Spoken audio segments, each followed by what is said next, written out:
Delimitation వల్ల జనాభాను నియంత్రించిన రాష్ట్రాలు నష్టపోకూడదని ప్రస్తుతం ఉన్న నియోజకవర్గాలనే కొనసాగించాలన్నారు సీఎం రేవంత్. డీలిమిటేషన్ కు వ్యతిరేకంగా తెలంగాణ అసెంబ్లీలో సీఎం రేవంత్ రెడ్డి తీర్మానం ప్రవేశపెట్టారు.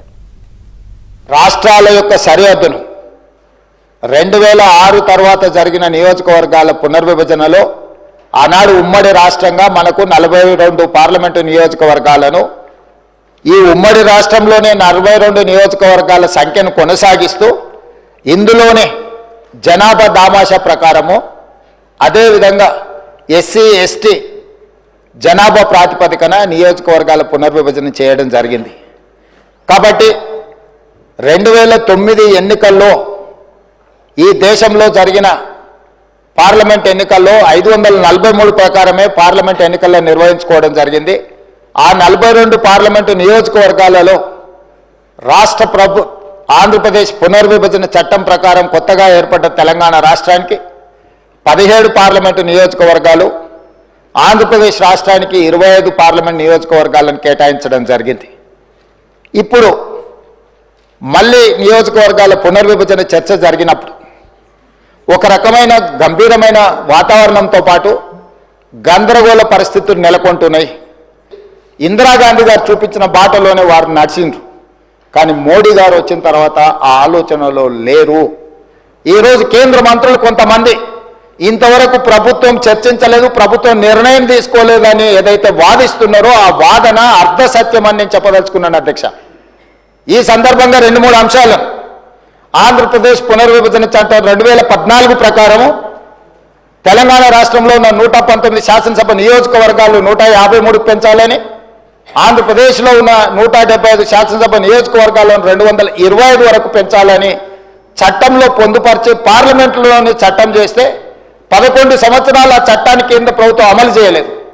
పార్లమెంట్ సభ్యుడిగా నేనే అడిగిన ప్రశ్నకు పార్లమెంట్లో సమాధానం ఇచ్చాను. 2026 తర్వాత జనాభాను లెక్కించినాకనే ఈ నియోజకవర్గాల పునర్విభజన జరుగుతుంది, ఇప్పుడు మా ప్రభుత్వం ముందు ఎలాంటి ప్రతిపాదన లేదు అని చెప్పి కేంద్ర ప్రభుత్వం మనకు తెలంగాణ ఆంధ్రప్రదేశ్ రాష్ట్రాలకు సమాధానం చెప్పింది.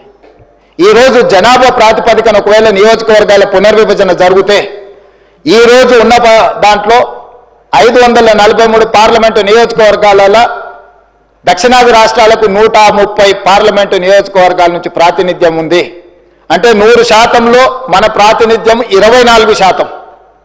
ఈ 24% ప్రాతినిధ్యంతో మనం కేంద్రంలో దక్షిణాది రాష్ట్రాల యొక్క హక్కుల కోసం మనం రిప్రజెంట్ చేస్తుంటే, ఒకవేళ జనాభా ప్రాతిపదికన నియోజకవర్గాల పునర్విభజన చేపడితే 24% ఉన్న దక్షిణాది రాష్ట్రాల యొక్క ప్రాతినిధ్యం 19%కి పడిపోవడానికి అవకాశం ఉంది. తద్వారా రాజకీయంగా నేను బయట కూడా చెప్పినా, ఇక్కడ కూడా చెప్పదలుచుకున్నా, delimitation is limitation for south.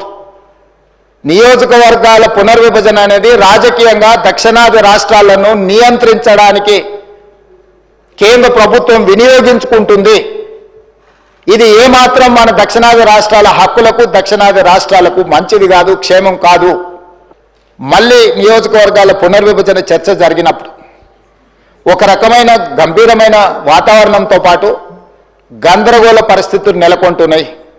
దీనికి సంబంధించి దక్షిణాది రాష్ట్రాలు ఆందోళన నేపథ్యంలో తమిళనాడు రాష్ట్ర ప్రభుత్వం, తమిళనాడు ముఖ్యమంత్రి స్టాలిన్ గారు దక్షిణాది రాష్ట్రాలకు సంబంధించిన అన్ని రాజకీయ పార్టీలతో, ప్రజాప్రతినిధులతో ఒక సమావేశాన్ని ఏర్పాటు చేసి ఆ సమావేశంలో దక్షిణాది రాష్ట్రాల అందరం కూడా కలిసి ఈ ప్రాంతానికి నష్టం జరగొద్దు, ఈ ప్రాంతానికి నష్టం జరిగే కార్యక్రమాలను కేంద్ర ప్రభుత్వం ఒకవేళ చేపట్టాలనే ప్రయత్నం చేస్తే వాటిని ఖచ్చితంగా మనం ఎదుర్కోవాలి.